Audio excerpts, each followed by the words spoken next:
Berani senggol timnas Indonesia, kritik anggota DPR RI langsung kena sikat partai sendiri. Kabar baik, PSSI pastikan Messi tidak alami cedera parah. Tiba di Jepang, timnas Indonesia U20 mulai geber pemusatan latihan. Jadi, simak informasi selengkapnya sebagai berikut.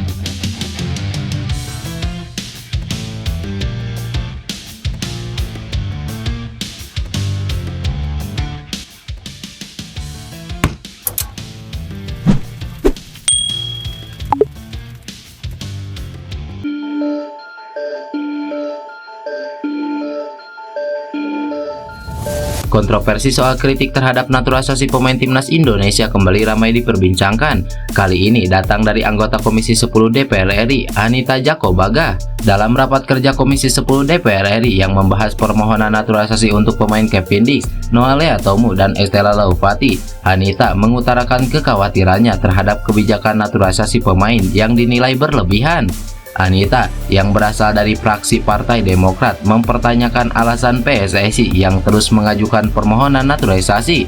Menurutnya, timnas Indonesia sebenarnya tidak kekurangan bakat-bakat sepak bola lokal yang potensial. Ia mengkritik langkah PSSI yang dianggapnya terlalu sering mengandalkan pemain naturalisasi, yang menurutnya tidak selalu menjamin dampak jangka panjang atau keberlanjutan bagi perkembangan sepak bola nasional. Saya berharap bahwa semoga ini yang terakhir.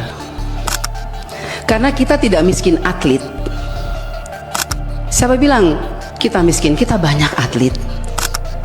Kenapa kita harus ambil dari luar terus? Apalagi saya dari Nusa Tenggara Timur, provinsi tertinggal, terbelakang, tetapi gudang atlet, Pak. Kalau hanya bisa lari, tinju, sepak bola, saya rasa pasti kita punya atlet banyak di Indonesia. Tetapi pertanyaan saya, kenapa kita harus mengambil dari luar? Bukan sekali, ini sudah beberapa kali. Perlu dipertanyakan dan perlu menjadi perhatian kita semua, Bapak Ibu Komisi 10. Mau sampai kapan kita terus mengambil atlet dari luar? Kritik Anita Jakoba ini memicu respon keras dari pencinta sepak bola Indonesia yang berpendapat bahwa pemain naturalisasi adalah bagian dari Indonesia dan juga berjuang demi membanggakan negeri ini. Tak hanya di kehidupan nyata, perdebatan ini semakin ramai di salah satu media sosial, di mana akun resmi Partai Demokrat turut menanggapi dengan menyatakan kesiapannya untuk menindaklanjuti pernyataan Anita. Anita Jakoba mau ditegur sendiri sama partai, apa mau ditegur sama netizen? Tanya netizen. Terima kasih infonya sahabat, kami akan tindak lanjuti, jawab akun Demokrat. Tolong Anita dikasih ketegasan, Demokrat yang kasih paham atau pendukung timnas yang kasih paham. Jangan senggol timnas kami, ujar netizen. Terima kasih masukannya sahabat, kami akan tindak lanjuti. Demokrat bersama Presiden Prabowo mendukung kebangkitan sepak bola Indonesia, jawab akun Demokrat. Perdebatan seputar naturalisasi pemain memang kerap menuai pro dan kontra di kalangan masyarakat. Di satu sisi, beberapa pihak menilai bahwa mendatangkan pemain naturalisasi dapat memperkuat tim dan membawa nama Indonesia di kancah internasional. Namun di sisi lain, seperti Anita Jakoba merasa terdapat kekhawatiran bahwa kebijakan ini dapat mengurangi kesempatan bagi talenta lokal untuk berkembang dan membangun masa depan sepak bola Indonesia. Saat ini, banyak yang menantikan langkah selanjutnya dari Partai Demokrat dan bagaimana tindak lanjut dari aksi Anita Jakoba yang mengkritik naturalisasi timnas Indonesia ini yang akan mempengaruhi kebijakan naturalisasi pemain di masa mendatang. Di sisi lain, pernyataan Anita Jakoba ini sempat dibungkam oleh Menteri Pemuda dan Olahraga Dito Aryo Tejo. Soal pernyataan Anita, Dito Aryo Tejo dalam penutupan rapat menegaskan naturalisasi tetap akan dilakukan di kemudian hari.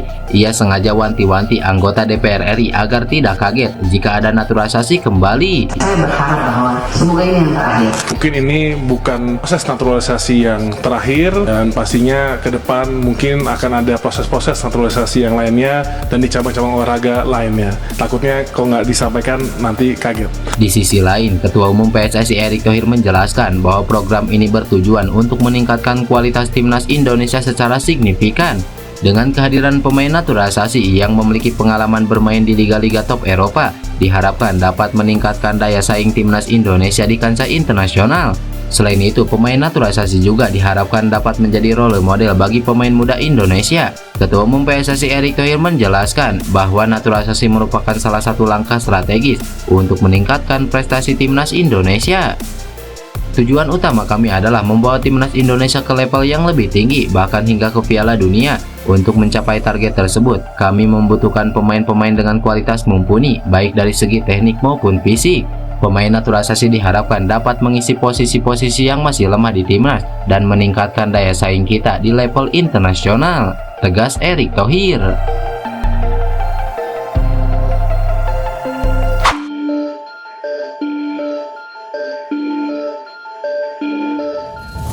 Manajer Timnas Indonesia Sumarji memberikan perkembangan terkini soal perkembangan cedera para pemain skuad Garuda. Seperti yang diketahui, Timnas Indonesia bakal menjalani 2 pertandingan lanjutan grup C putaran ketiga kualifikasi Piala Dunia pada November ini. Sumarji mengaku bahwa para pemain Timnas Indonesia sudah siap tempur menghadapi Jepang dan Arab Saudi. Dirinya juga menepis kabar adanya cedera pemain sebelum laga ini.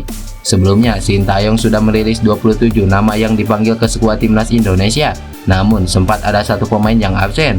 Pemain yang dimaksud adalah Mesilgers yang tampil untuk FC Twente. Mesilgers dikabarkan mengalami cedera yang cukup serius, yaitu hamstring. Meski begitu, Sumarji memastikan Mesilgers bisa bergabung dengan tim. Sampai pagi ini, tadi saya tanya ke sekretaris tim, tidak ada telepon dari para pemain yang memberitahu kalau mereka tidak bisa hadir. Jadi semua pemain yang dipanggil siap datang, termasuk Mesilgers. Para pemain bakal berkumpul di Jakarta 10 November nanti, jelas Sumarji. Tentu jasa Mesilgers sangat dibutuhkan saat menghadapi Jepang dan Arab Saudi. Pasalnya skuad Garuda masih dalam performa kurang stabil di grup C ini.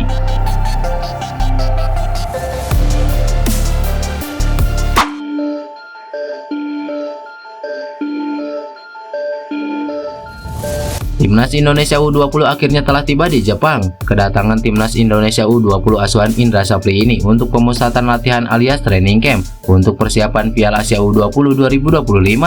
Dalam rilis KBRI Tokyo yang diterima, TC Timnas Indonesia U20 akan dilaksanakan di Jepang pada 6-23 November 2024. Koordinator Fungsi Penerbangan Sosial Budaya KBRI Tokyo, Muhammad Al-Aula, turut menyambut kedatangan Vigo Dennis CS di Jepang. Pelatih Timnas Indonesia U20 Indra Safri mengapresiasi penyambutan KBRI Tokyo kepada Timnas Indonesia U20 di Bandara Haneda, Tokyo. Tujuan latihan di Jepang adalah untuk persiapan Piala Asia U20 yang berlangsung di Cina. Selama di Jepang, kami akan melakukan 5 kali uji coba. Terima kasih atas dukungan KBRI Tokyo dan warga Indonesia di Jepang. Mohon doanya, kata Indra Safri. Indra Safri menyebut rencana uji coba di Jepang dilakukan dengan klub yang berlaga di kompetisi setara Liga 2 hingga tim dari universitas. Sebelumnya, 33 pemain skuad Garuda Muda fokus berlatih selama 1 minggu mulai dari 27 Oktober hingga 3 November 2024 di Bali.